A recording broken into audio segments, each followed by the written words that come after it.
Welcome everyone. It's lovely to see you all here today. Écoutez, le Canada continue d'être une destination de choix pour les étudiants du monde entier. Nous sommes extrêmement chanceux de profiter d'une société diversifiée et inclusive dans laquelle les étudiants étrangers y ont grandement contribué. Lorsqu'ils arrivent au Canada, ces étudiants procurent d'énormes avantages sociaux, culturels et économiques lorsqu'ils choisissent d'étudier dans une institution canadienne. We need to ensure Canada remains a leading destination of choice for international students, a place where students have a greater opportunity to grow and work experience here in Canada. And that is why I am here today with the Honorable Minister Sean Fraser, who will announce important measures we're putting in place to continue supporting international students and help addressing our country's labor shortages. Merci. Et Monsieur le Ministre, à vous la parole. Merci Marie-France et merci tout le monde pour être ici avec nous aujourd'hui. It's a real pleasure to be here. And first, thanks so much to our hosts here at Happy Goat. You know, this is a coffee shop near the University of Ottawa campus that's actually employs international students, and it's a really great pleasure to be here with the team at Happy Goat today to share what I think is some important news for an important economic policy that's going to help address the labor shortage. You know, international students are, in my view, enrich and contribute to Canada in so many different ways. They help diversify Canadian communities and schools. They help combat the demographic trend of our aging population and help grow our economy. Many are also part of our labor force who gain valuable Canadian work experience when they study and help businesses grow who are in search of talent. You know, across Canada, one of the top things I've heard over the last number of months when I talk to businesses or players in the Canadian economy is that you can't walk down any main street without seeing a help wanted sign in the window. We've had an extraordinary economic recovery from the depths of the COVID-19 pandemic. And what we've seen is that Canada has bounced back as strong as any economy in the world. We've seen GDP has bounced back well above pre-pandemic levels. We see that about 115% of the jobs that were lost during the pandemic have been recovered. And we have about the lowest rate of unemployment, not just since the beginning of the pandemic, but in Canada's history, since we started keeping track of those statistics more than half a century ago. Despite this economic success, we're still dealing with an economy that just a few months ago had nearly 1 million jobs that were available, and businesses have been trying to fill those jobs. Nous faisons face à des graves pénuries de main-d'œuvre partout au pays. Nos employeurs ont la difficulté à trouver et à conserver les travailleurs nécessaires en cette période de reprise économique et de croissance, et l'immigration a un rôle à jouer pour combler ces besoins. That's why today I'm announcing that we're adding another important measure to help fight against Canada's widespread labor shortages while also continuing to support international students. Beginning on November 15th until the end of 2023, we're lifting the limit of 20 hours per week that eligible students are allowed to work off campus while studying. This means that more than 500,000 international students who are already here in Canada are going to be eligible to work more if they choose to do so. This change is going to help sustain Canada's post-pandemic growth and provide a boost to thousands of employers looking to add to their staff for the upcoming holiday season, particularly in sectors that are facing the most severe labor shortages. It's also going to give many post-secondary students a greater opportunity to support themselves, to gain work experience in Canada, and in many instances actually in their field of study as well. I want to share some details as well about some changes we're making to study permit extensions. This year, by the end of August, just to get a sense of what the volumes are that we're dealing with, we've processed more than 452,000 study permit applications. During the same period in 2021, which is actually the all-time record before this year, we processed 367,000 applications in the same period. It's clear that we're speeding up this processing, but we know that we can do even better as more international students set their sights on Canada as a top destination. So today we're also announcing a new pilot program that's going to help automate the processing of applications to extend study permits. The approval rate for study permit extensions is consistently very high. We're talking 96% this year, 97% last year. So it's an ideal group to pilot a new idea that will automate study permit extension applications. Ce projet pilote sera lancé auprès d'un petit groupe de demandeurs qui commençaient à voir leurs demandes traitées beaucoup plus rapidement. Les demandes qui ne sont pas automatiquement approuvées seront entièrement examinées par un agent, car seul un agent peut refuser une demande. I just want to be absolutely clear. There will be absolutely no application that could be automatically refused, only automatically approved through this measure. IRCC officers are the only people who can refuse applications. We do not have the ability for the system to do that without a human being actually performing the task. And this pilot's actually going to free up our officers to focus their efforts on more complex applications and continue to help reduce immigration backlogs. Si ce projet pilote réussit, il nous aidera à réduire nos délais de traitement globaux ainsi que nos arrières, permettant à nos clients d'obtenir plus rapidement les services qu'ils attendent et auxquels ils ont droit. L'amélioration de services pour tous les clients qui accèdent aux services du gouvernement du Canada est pour nous une priorité absolue en ce moment, et les étudiants étrangers ne font pas exception. Today's announcement builds on certain measures we've shared previously, including an announcement that we made at the beginning of August for postgraduate work permit holders whose permit has expired or was soon to expire. Now, foreign nationals whose permit expired or will expire between September 20th of last year and December 31st of this year can continue to work in Canada for an additional 18 months. Eligible foreign nationals who are currently in Canada can also work while they wait for a new permit or for their permit to be extended. Again, to give you a sense of the scale, that policy change helped ensure about 93,000 individuals who studied in Canada could continue to stay and work. The people who've gone through our education system make extraordinary contributions to our economy, and in my view, make tremendous candidates for permanent residency. Les étudiants étrangers procurent au pays d'énormes avantages sociaux, culturels et économiques lorsqu'ils choisissent d'étudier dans un établissement canadien.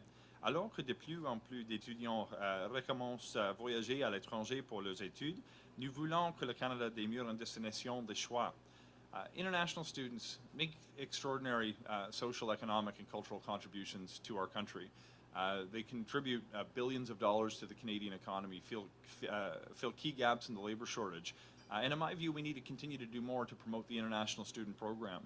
Over the years, there have been many requests to lift the 20-hour limit on off-campus work, and removing this limit temporarily over the next year is going to help us see the effects.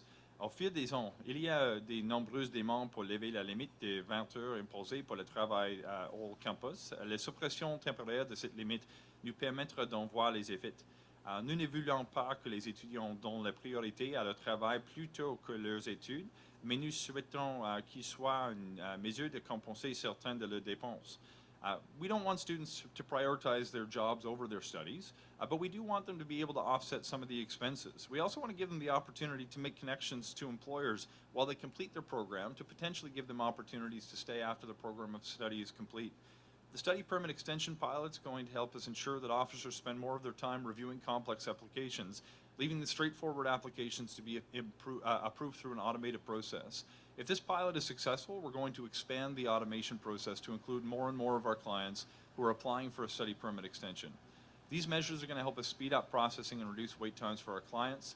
They're also going to give students more flexibility while they work hard on their studies and help employers find more staff to fill labor shortage. This is a win-win from my perspective.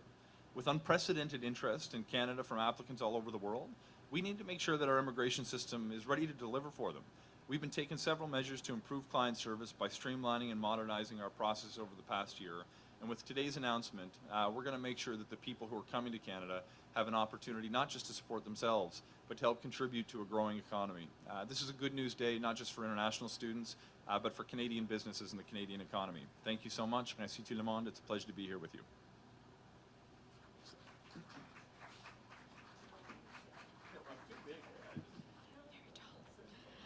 So we'll now move on to the period of questions and answers. Ça me fait plaisir de modérer la séance de questions et réponses.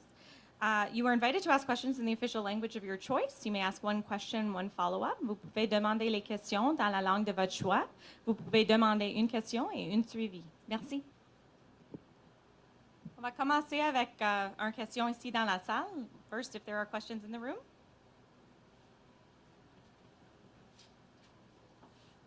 Sure.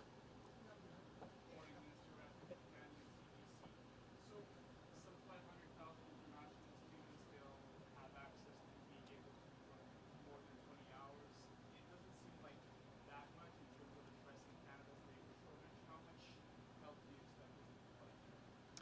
Uh, you know, it's a hard thing to model because human behavior is a difficult thing to predict. I don't expect that every international student is going to suddenly start working full-time hours. It's going to give them the flexibility to do so, and it's going to help employers tap into a new pool of labor.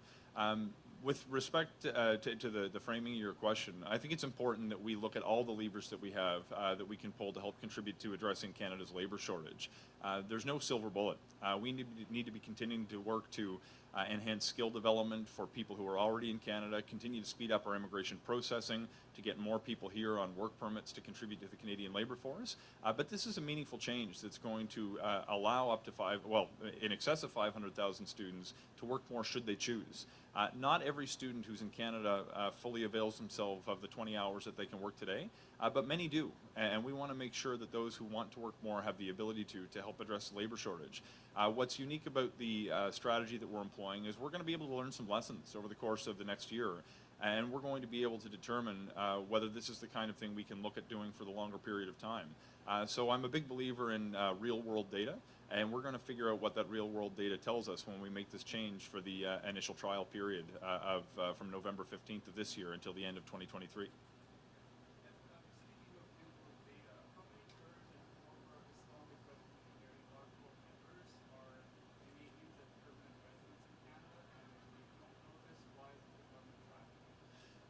So I don't have figures of presently in front of me. I'd be happy to follow up with you to give you whatever information, but I just don't have materials in front of me on the particular issue that you've raised about.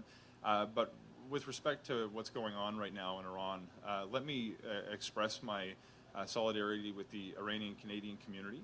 I've had many conversations with my colleagues in the days following the death of Mahsa Amini. It's forget as a minister of the Crown, as a human being, you can't help but be shocked by the disgusting treatment of women by the regime in Iran. I'd encourage you to watch closely for some of my colleagues for what they may have to say in the days ahead on further measures, in addition to the sanctions that were announced by Minister Joly earlier this week.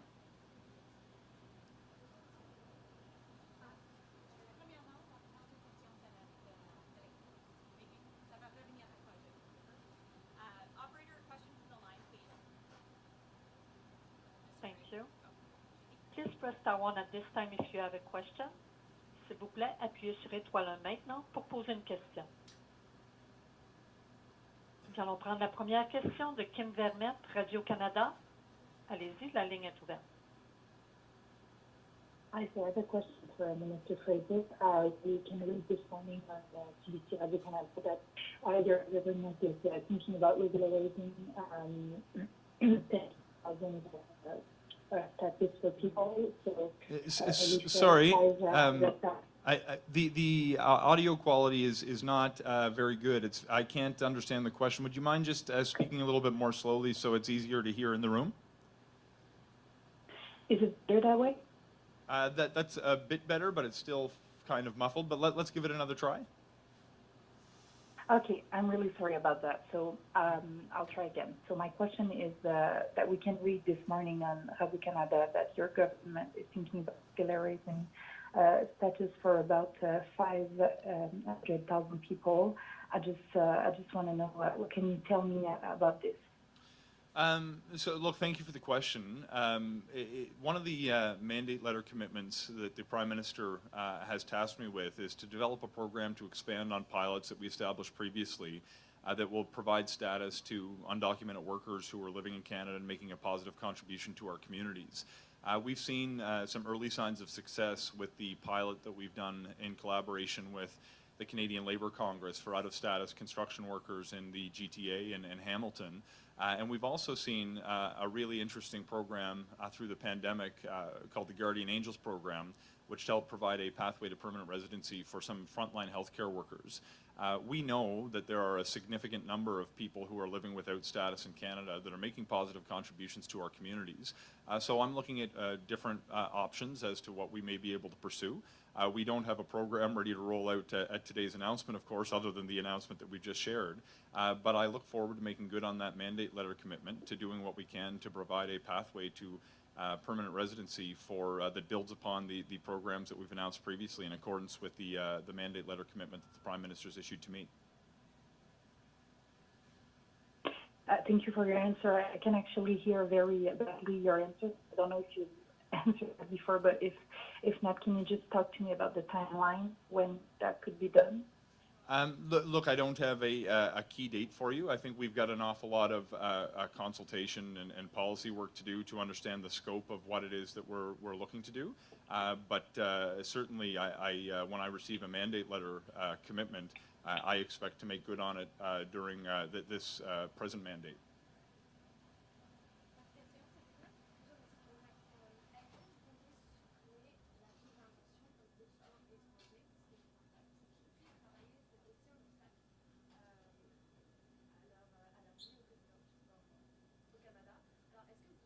Merci. We will now take the next question from Président. I'm sorry, operator, you may not be able to hear us in the room. We're just going to take a question from the floor. We'll come back to the phone line. Hello? It's okay. We're just going to take the next question from the floor in the room here, and then we'll come back to the phone line. Thank you. Can we take this one? We might as well. Sure. Désolé, juste un moment. Juste pour mieux vous entendre. Bonjour. Waouh, on m'entend bien. Est-ce que vous allez supprimer ou redéfinir la double intention pour les étudiants étrangers?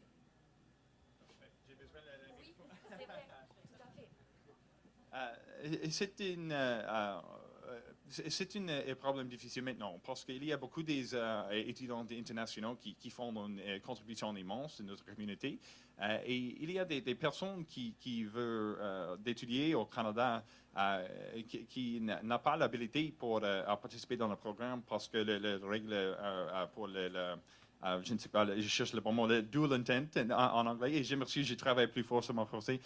Mais maintenant, j'ai besoin de construire des options pour améliorer la provision. La solution, pour moi, n'est pas simple, parce que les règles maintenant demandent...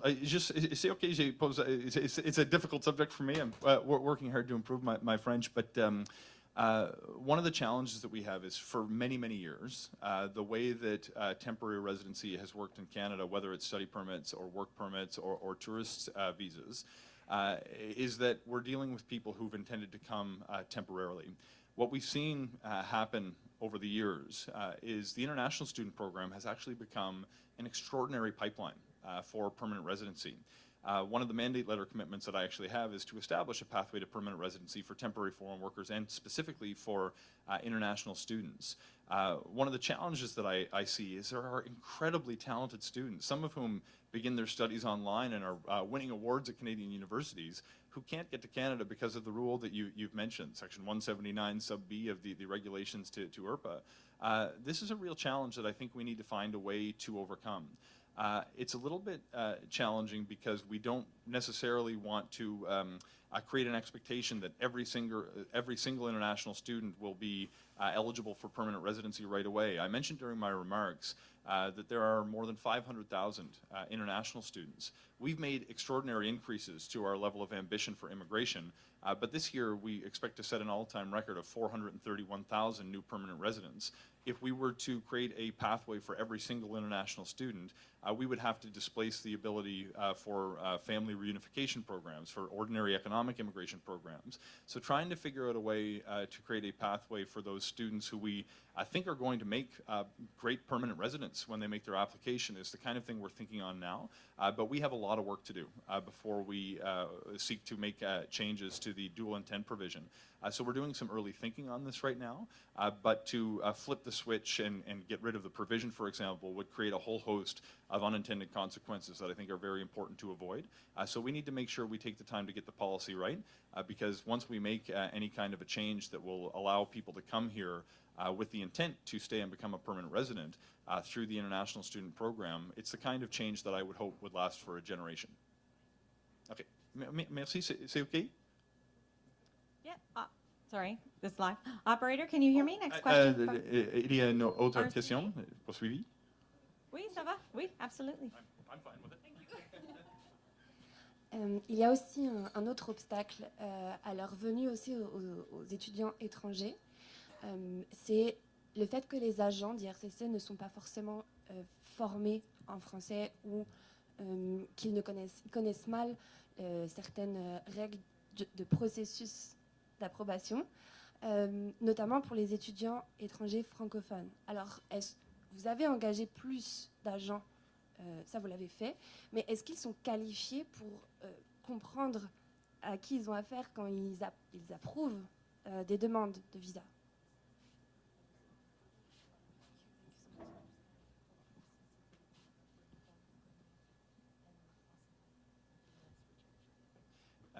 Il y a beaucoup de features de cette question et je m'excuse, j'ai besoin de 2 minutes pour prendre une réponse, pour donner une réponse. Mais maintenant, je veux améliorer le taux d'approuve. Okay. Je m'excuse. Okay. Pour les étudiants internationaux francophones. Il y a beaucoup de stratégies qui sont possibles pour améliorer le nombre d'étudiants francophones.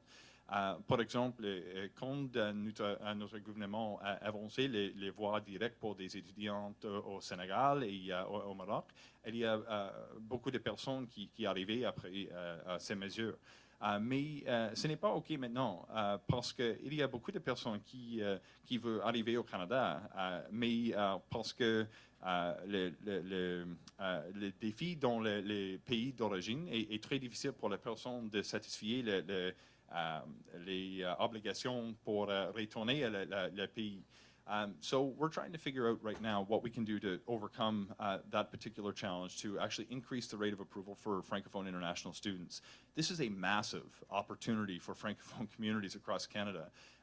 When we can bring in international students who become trained in Canadian institutions and want to live in Francophone communities inside Quebec and outside of Quebec, we have the opportunity to make sure for a generation to come that people who want to live in Francophone communities and raise their children in French schools and French daycares receive health and education services in their language of choice.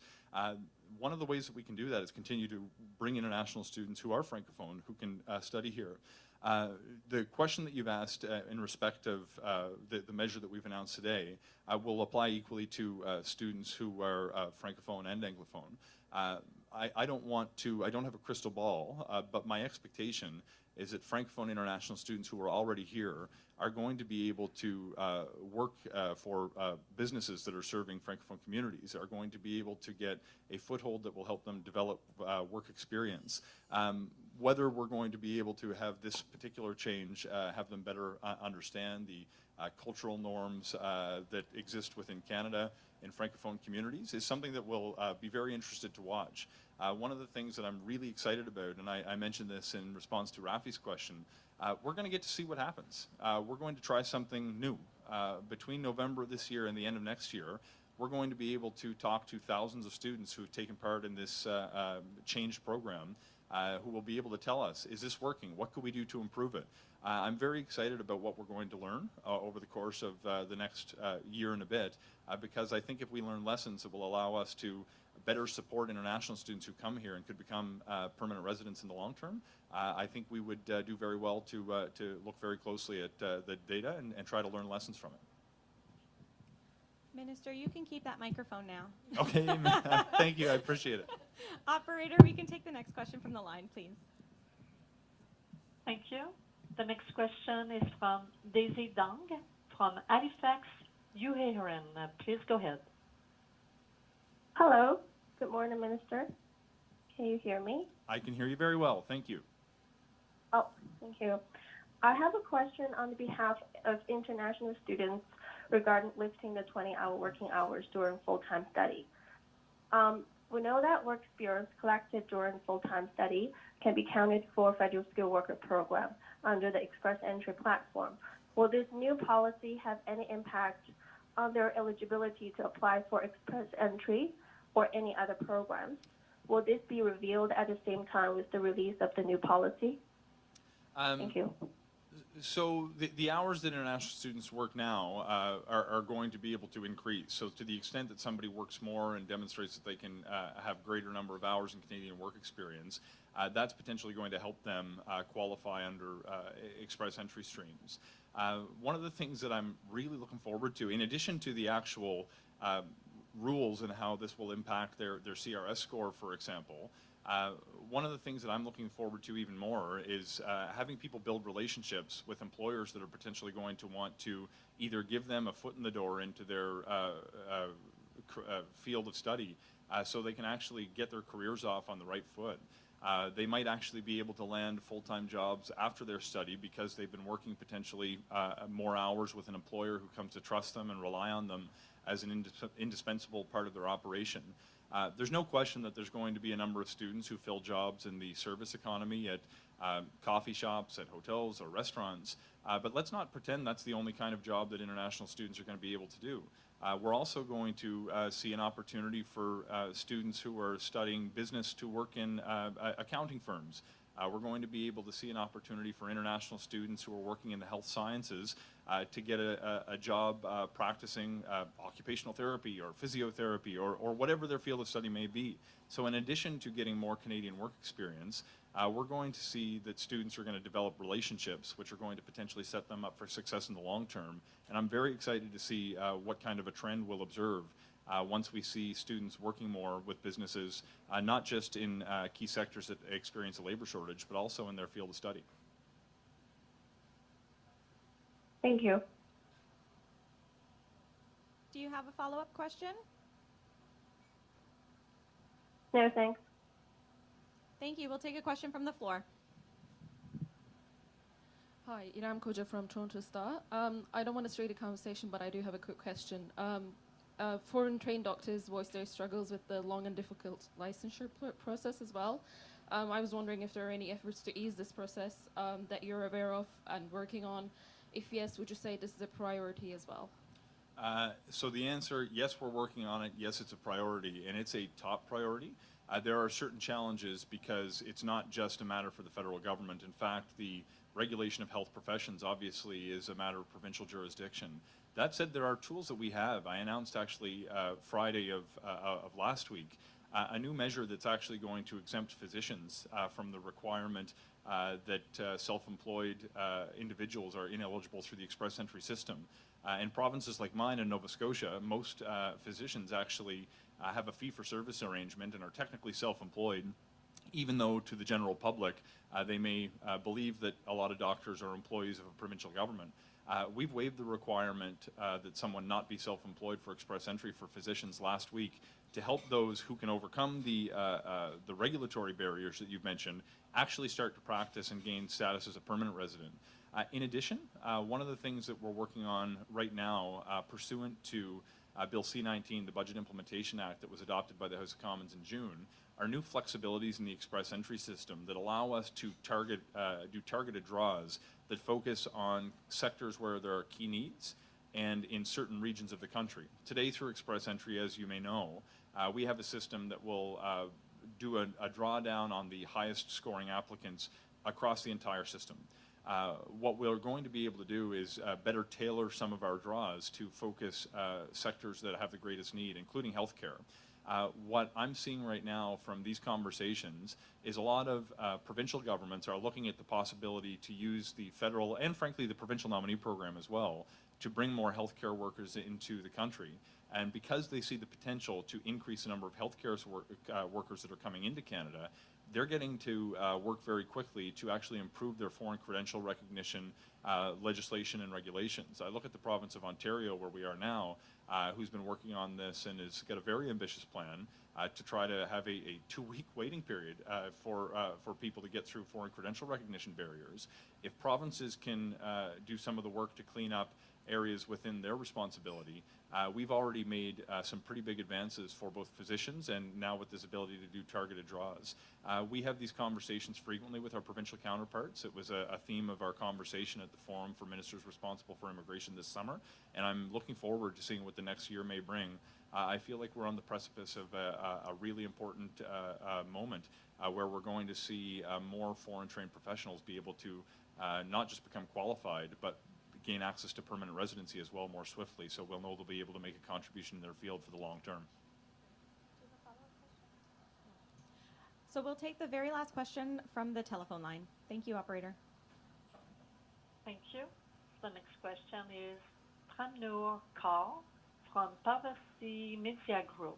Please go ahead. Hi, Sean. This is Prabhu from Parvasi Media Group. So while you did mention the international students can work more than 20 hours, but is there an upper limit that is set to the number of hours the international students can work? Through this change, the cap has been lifted. There's not an upper limit. That said, the students who are going to take part in this program are students who are currently enrolled in full-time studies. If students choose to stop studying or convert from full-time to part-time, they'll actually lose the ability to benefit from this lifted cap. Having been a student for many years before I got into to politics, it's not an easy thing to work more than full-time hours when you're also pursuing full-time studies.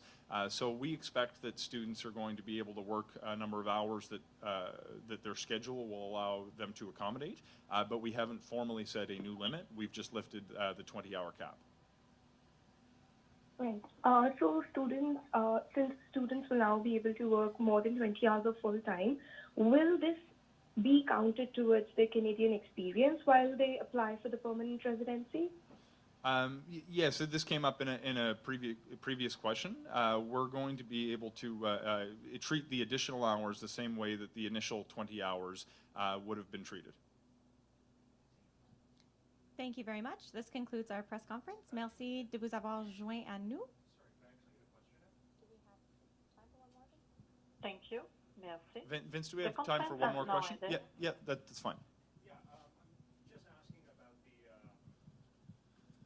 Shelley City News Omni, the lifting on the 20-hour limit. What protections are in place? Because you mentioned it's difficult to juggle working and being a student. It's also difficult to say no to an unscrupulous employer who might be pressuring someone to work more hours than they're comfortable with. What protections are going to be in place for students to protect them from burnout or being exploited or something like that? So there's a couple different angles to this answer, and I'll just point out that it's not just an issue for the federal government when you're dealing with the international student program. There's mixed areas of jurisdiction here. So one of the things that's really important is that we're not dealing with a situation where the students are only allowed to work for a single employer. This is actually going to free students up to become more flexible in who they might be looking for work with. Right now, because of the labor shortage context that we're living through, there's more job opportunities than there are workers in almost every community in Canada. To the extent that a student is working with an unscrupulous employer who's trying to demand they work more hours than they can handle, this policy change is actually going to broaden the pool of employers that could be potentially willing to hire the international student. So when there's more choice in the market for students, the likelihood that they're going to fall victim to that unscrupulous employer, which is a very real thing we need to focus on, is somewhat lessened. One of the things that I have real concerns about, though, is the well-being of students who are sold a false bill of goods when they come to Canada by unscrupulous, not employers, but promoters in third countries. We've taken care of a lot of the work that we were able to with the establishment of the Canadian College for Immigration Consultants by making sure that we have a regulated profession in Canada. But there are still some really frightening stories that I learned about with bad actors in third countries. What we need to do more of is to work with provincial governments to make sure that they're auditing the designated learning institutions to make sure that those institutions are able to give protections to the students that do come to Canada. We need to make sure that we work with institutions to ensure that they're supporting international students by having resources available on campus for them. I'm noticing huge concerns around the mental health and well-being of international students who do come to Canada. It's a little bit challenging, though, because we're not in the business of service delivery when it comes to mental health, and we're not in charge of selecting which institutions benefit from the program. That said, I think we need to continue to have conversations with both institutions and provincial governments.